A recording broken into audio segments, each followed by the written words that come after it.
Vous devez commencer avec ce livre. Le livre de Saint Jean 3. Saint Jean 3:16. Et la Bible dit là, car Dieu a tant aimé le monde et qu'il leur a donné son Fils unique, afin quiconque croit en lui ne périsse point, mais qu'il ait la vie éternelle. Quiconque vient à Christ ne perdra jamais la bataille.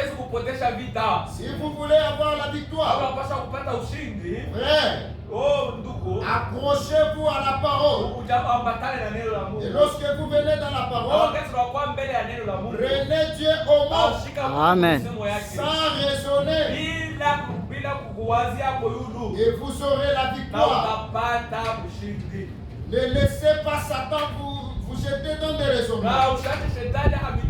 Et frère Branham a dit, maintenant, s'entraîner au combat, c'est comme ce que fait un bon boxeur.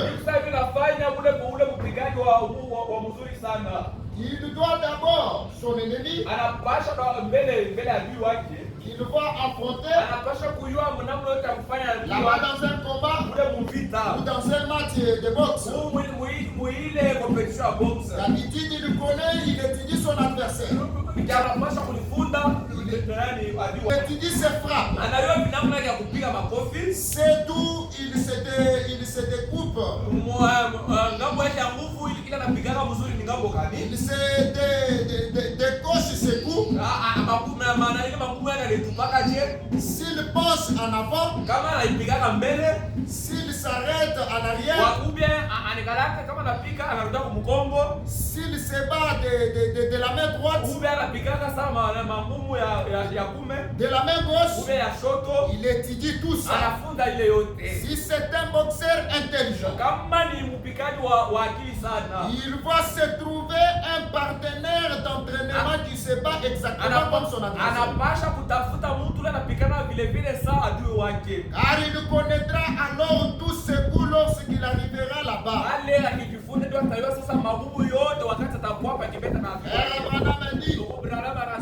Je trouve que ça, c'est une très bonne chose à faire pour les chrétiens. C'est vrai. Et maintenant, si vous voulez commencer à vous entraîner, commencez par Jean 3:16. Le frère Branham appelle ceci la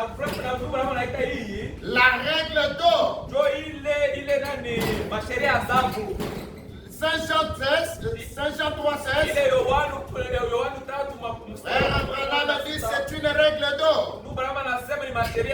Commencez tout de suite avec cela. Ce qui vous fera entrer sur le ring. Ensuite, entraînez-vous pour le coup. Entraînez-vous pour le coup qui mettent KO. Parce que vous devez les utiliser. C'est tout le monde le sait ça. Abraham a dit ça, tout le monde le sait. Vous devez vous entraîner à frapper votre ennemi.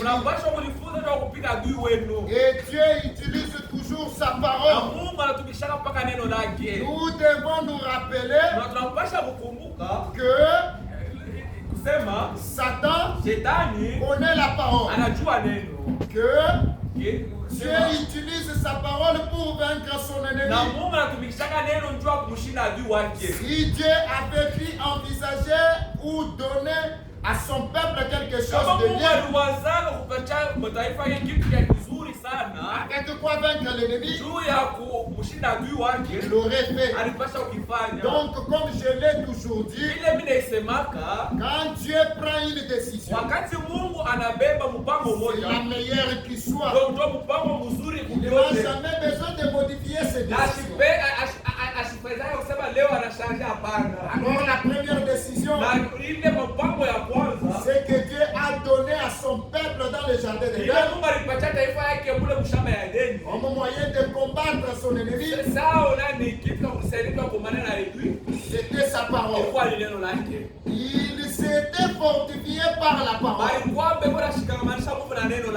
Alors l'ennemi va aussi étudier cela. Étudier notre stratégie par la parole. Et Satan donc a étudié tout cela si parfaitement. Lorsqu'il est venu à Ève, Satan a dit à Ève, qu'est-ce que Dieu vous a dit à propos de cet arbre? Et Ève a dit, Dieu a dit, nous mangerons tout le reste des arbres, mais pour celle-ci, nous ne pouvons pas toucher. Si nous touchons à ça, nous mourrions. Alors Satan dit à Ève, certainement, il sait que, Dieu sait que, si vous en mangez cet arbre, vos yeux s'ouvriront. Vous aurez alors la connaissance des biens et des mal. Vous serez comme lui. Vous serez comme de Dieu. Vous serez bien de manger. Quand vous en mangerez, alors vos yeux vont s'ouvrir. Et le prophète dit, voilà Satan, il amène toujours la race humaine dans les raisonnements. Lorsque vous raisonnez avec vous en Christ, si les croyants connaissaient sa position, il y arriverait comme David. Oh roi, que personne ne se décourage. Ton serviteur que voici ira se battre. Le seul moyen pour régner, nous devons combattre. Alors comment combattre? C'est avec la parole de Dieu. Prenez Dieu au mot. Et lorsque Dieu vous a appelé à être un roi, ne pensez pas que vous n'aurez pas des obstacles. Vous aurez des obstacles. C'est comme les enfants d'Israël. Dieu leur avait promis la terre promise. Pour rentrer dans la terre promise, ils ont trouvé les obstacles. Au devant d'eux, il y avait le désert. Il y avait la mer rouge. Ils devaient passer par là. Il y a des étapes pour arriver dans la terre promise. Et frère Branham dit, ils sont passés par les 3 étapes. Et les chrétiens d'aujourd'hui devaient aussi passer par ces 3 étapes pour rentrer dans la terre promise. Pour recevoir le Saint-Esprit, il y a des processus. Et ce sont ces 3 étapes. Et frère Branham a dit, lorsque les enfants d'Israël sont arrivés là,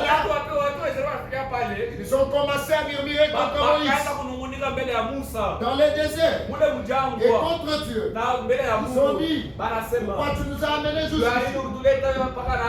Frère Branham a dit, Moïse a élevé ses mains et a invoqué Dieu. Dieu lui a dit, jette ton bâton. Et voilà que la mer rouge a cédé le passage. Pourquoi? Moïse était sur son point de dépôt.